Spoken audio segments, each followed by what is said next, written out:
The one thing nobody told you about digital strategy is that you should remove the word digital. It's strategy, full stop. You need to have a strategy, otherwise you have no business. So it kind of, we're not there yet where you can just kind of operate on a whim on a daily basis. I think that kind of, even if we're talking about nimble and lean and agile, you need to be dead on the kind of mark of what you want to do. You need to believe in your kind of vision, and that needs to be kind of expressed as your strategy. And then you can do business. So in short, if you don't have a strategy, you have no business, you won't be here next year. For me, it's very simple. It's about kind of figuring out who your audience are and what, actually more importantly, what they're interested of kind of talking to you about. That gives you what content that you should need to kind of create to produce. And when you have that, you then need to look at what are the digital channels, or what platforms do I have to communicate that. And the last bit is about kind of how do you measure and be able to react to that in real time. If you have those four components, you sort of have a digital strategy. But the unique details is obviously for your brand to kind of to figure out. The first thing you need to do is to understand your audience, or rather actually what they're interested of talking to you about. So this is about identifying who are your influencers, what topics do they like to talk to you about.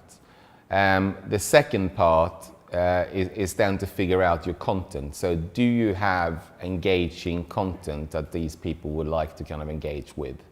The third bit is then all around your digital channels or your digital platform. So you tend to talk about your owned and earned and kind of your bought kind of channels in that instance. So you're looking at your whole ecosystem. Can my consumers or customers interact with me in any device, in any channel, whenever they want?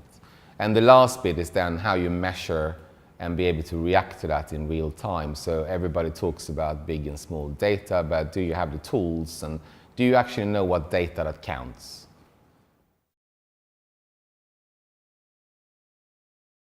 Well, find out of your audience today is kind of easier than you think. It's just that kind of not everybody using it, the techniques that is available to you. So for example, browser cookies or browser history is not a secret. So for example, I can figure out where you've been on your internet journey before you got to me. So as an example that we normally tend to use is that, so if I can discover that you might like green. So if you come to an e-commerce site, the clothes going to be default to green. It's these small kind of tricks about finding out what will engage you.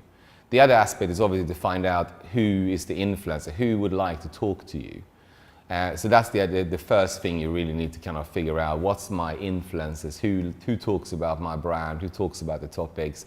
Who would be interested of kind of spreading that message? To find out what kind of content is most useful or kind of relevant to your audience, you start looking at the usage of kind of what you have out there today. Normally you find that kind of 25%, now I'm a little bit harsh, but maybe 50% of what you have is actually relevant. The rest of it is just unused or something you might need to have for legal reasons, etc., etc. So to figure out what content your audience engage with, I mean, it's not about having a long-term strategy or having an editorial plan. It's about kind of looking at data, using tools, like almost like a how can I put it, a control room where you look at how your content is actually doing today. You know, are these messages kind of used? You then use that for real-time updates, and you trial things. And I think that's the difference of what you do kind of in the previous kind of world, where you put out, you did 4 messages, you banged on about, and now you're having kind of a half a message out there. You see how that goes, and then you tweak it in real time. That's how you figure out what content is most relevant for your audience now. To get kind of the right platform, to define what platform or digital platform you need to use, what channel you should kind of use, what message, you then need to look at how people consume in those channels. So this is not about kind of minimizing content in channels with smaller screens or adding content on bigger screens. This is about repurposing or making the content responsive by default. And that you do by analyzing and looking at, does that message work in this particular channel? You know, kind of how does people react to it? you can always do a few kind of presumption that kind of people on a mobile device might be kind of wanting to have information in chunks rather than kind of in a big blocks of things. And these are common patterns that you see people use. But fundamentally, if you're looking at kind of channel, you look at what content work in that particular kind of channel. Again, you measure and analyze and tweak it until you get it right.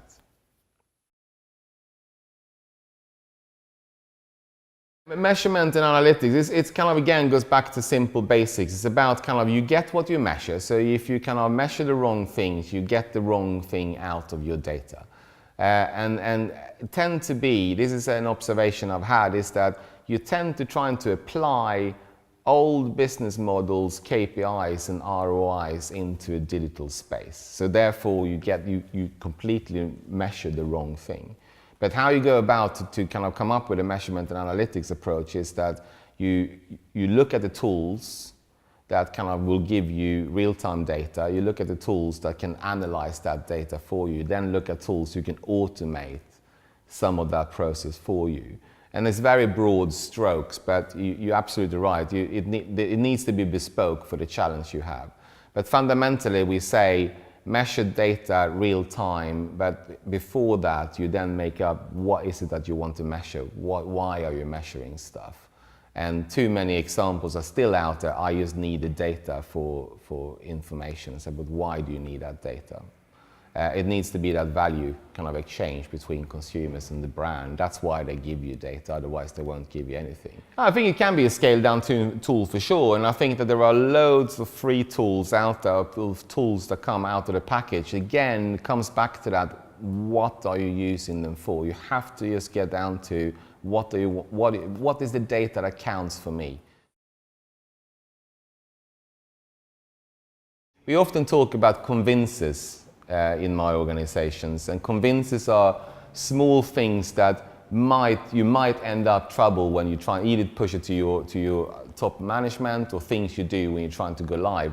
And if you break down these small bits, hurdles, into convinces and trying to find an argument around that, then often kind of you will see that you kind of there is no other answer than actually yes, we should do this. It's about understanding what your organization will say no to, and then find arguments and do trials, do innovation program, try to kind of change those small ripples and then convince the rest of an organization to kind of follow you behind that.